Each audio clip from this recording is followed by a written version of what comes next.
दोस्तों, आज के इस वीडियो में हम जानेंगे कि बैड डेट्स यानी कि बुरा कर्ज तो बुरा होता ही है, लेकिन एक गुड डेट्स यानी कि अच्छा कर्ज भी बुरा बन सकता है अगर यहाँ पे हम थोड़ी सी लापरवाही करते हैं, थोड़ा सा मिसमैनेजमेंट करते हैं। तो दोस्तों, अब बात करें अगर डेट्स की, कर्ज की, तो कर्ज यहाँ पे मैंने पहले आपसे डिस्कस किया हुआ है कि दो तरह के होते हैं। एक होता है अच्छा कर्ज यानी गुड डेट और दूसरी तरफ होता है बुरा कर्ज यानी कि बैड डेट्स। अब बात करें कि अच्छे कर्ज और बुरे कर्ज का मतलब क्या है, तो दोस्तों यहाँ पे अच्छा कर्ज वो कर्ज होता है, वो लोन्स होता है जो लोन लेकर हम और ज्यादा पैसे कमाते हैं। फॉर एग्जाम्पल, मान लीजिए कि हमने कोई लोन लिया जहाँ पे इंटरेस्ट है 12% पर ईयर, यानी कि हर साल हमें इस लोन पे 12% ब्याज चुकाना है। लेकिन इस लोन को लेकर अगर हम हर साल 25% प्रॉफिट जनरेट कर पा रहे हैं तो सिंपली ये लोन अच्छा लोन माना जाएगा, क्योंकि यहाँ पे हमें इस लोन के ऊपर जो ब्याज चुकाना है वो चुकाना है 12%, 12%, और वहीं पे दूसरी तरफ उस लोन की वजह से जो हम प्रॉफिट कमा रहे हैं वो है 25 से 30%, यानी कि हम यहाँ पे लोन पर चुकाए जाने वाले ब्याज से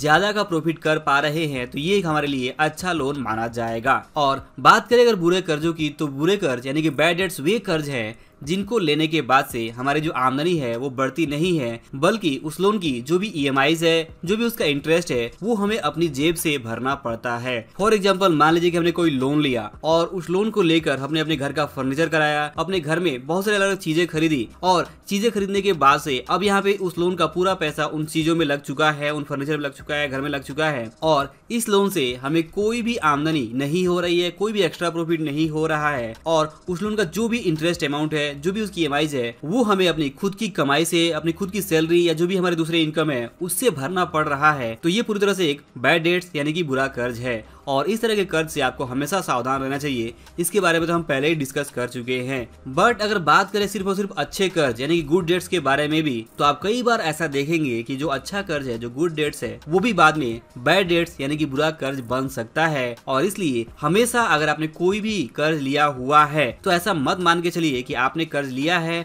आज वो कर्ज अच्छा हो सकता है, क्योंकि हो सकता है कि आपका बिजनेस अच्छा चल रहा हो और ऐसे में आप उस लोन का जो इंटरेस्ट है, जो EMIs है, वो आप अपनी आमदनी से भर पा रहे हो, उस लोन की वजह से भर पा रहे हो। बट कई बार बिजनेस में अप एंड डाउन देखने को मिलता है, परिस्थितियां बदल जाती है, और ऐसे में हो सकता है कि वही लोन जो कल तक अच्छा था, जहाँ पे उस लोन की वजह से आप ज्यादा आमदनी कर पा रहे थे, बट कुछ परिस्थितियां चेंज हो गई है, कुछ बिजनेस में अप एंड डाउन हो गए हैं, और जिसकी वजह से आपका जो प्रॉफिट है वो बहुत कम हो गया है। और मान लीजिए कि आपको यहाँ पे आपने जो लोन लिया है वहाँ पे जो इंटरेस्ट है 12%, और जो आपकी आमदनी है वो मान लीजिए है यहाँ पे 5%, या फिर कई बार ऐसा होता है कि बिजनेस जब बहुत ज्यादा दिक्कत में आता है तो वहाँ पे प्रॉफिट होता ही नहीं है, तो प्रॉफिट होता है जीरो। तो जीरो प्रॉफिट के केस में अब यहाँ पे आपको जो इंटरेस्ट पे करना है वो पे करना है 12% के हिसाब से पर ईयर। तो ऐसे में यही अच्छा कर्ज अब बुरा कर्ज बन चुका है। और ऐसे में अगर आपका वो लोन अमाउंट बहुत बड़ा है तो जो 12% का इंटरेस्ट है वो आपके ऊपर बहुत भारी पड़ सकता है, और उसकी EMIs को, उसके इंटरेस्ट को आप अपने दूसरे इनकम सोर्स से पे कर सकते हैं इजीली, तब तो आपके लिए थोड़ा कंफर्टेबल हो सकता है।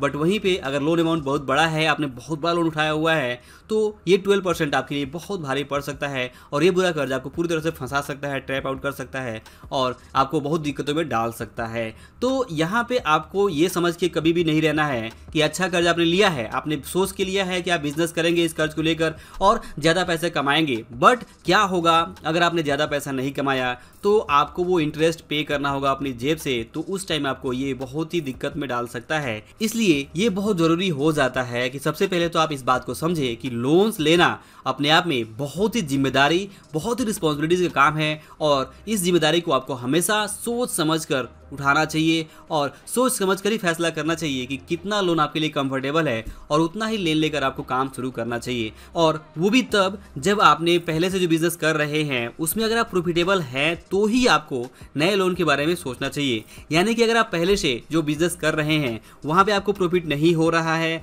और फिर भी अगर आप नया लोन ले रहे हैं, तो ऐसे में आप बहुत बड़ी प्रॉब्लम में फंस सकते हैं। सबसे पहले तो आपके पास जितनी पूंजी है उतनी पूंजी में आपको प्रॉफिट बना के दिखाना होगा, और उसके बाद ही आपको नए लोन के बारे में सोचना होगा। लेकिन अगर आप कोई नया बिजनेस शुरू करने जा रहे हैं, या फिर आपके बिजनेस में पहले से प्रॉफिट नहीं हो रहा है और फिर भी अगर आप नए लोन के बारे में सोच रहे हैं, तो अब ये जो लोन है वो आपको बहुत भारी पड़ सकता है, क्योंकि जो प्रॉफिट होने के चांसेस है वो पहले ही कम है, क्योंकि आप पहले ही प्रॉफिट नहीं बना रहे हैं। तो नया लोन मिलने के बाद से प्रॉफिट ही बनेगा, इसकी कोई गारंटी कोई नहीं दे सकता है। हाँ, आप जरूर, आपके अंदर जोश रहेगा, आप यहाँ पे सोचेंगे कि आप प्रॉफिट बना सकते हैं, बट क्या होगा अगर उस नीच हो गया तो उस केस में आपके लिए ये जो नया लोन है वो बहुत बड़ा बोझ बन जाएगा। तो उस केस में बहुत जरूरी है कि आप यहाँ पे सोच समझ कर ही लोन लें और इस सिंपल लाइन को हमेशा याद रखें कि बुरा कर्ज तो बुरा होता ही है, लेकिन अच्छा कर्ज भी बुरा कर्ज बन सकता है। अगर थोड़ा सा मिसमैनेजमेंट हो जाए, आप लोन लें और उस लोन के पैसे को सही ढंग से मैनेज ना करें